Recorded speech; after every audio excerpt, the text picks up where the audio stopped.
industry-based research results in economic growth. You can think about how is that possible. Say, for example, you derive or you develop a innovation, a commercial innovation, like I mentioned in the second point. That commercial innovation, to make it a reality, you would need to manufacture it, develop it, print it, depending upon what the innovation is. That creates job opportunities. And once job opportunities are created, it results in economic growth.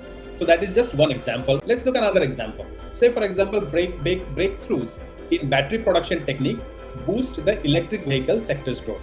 So if the batteries become very powerful, they can last longer, and they can be there for 10 years, 15 years without the need of being replaced, then that very feature can improve the adoption of electric vehicles across the globe.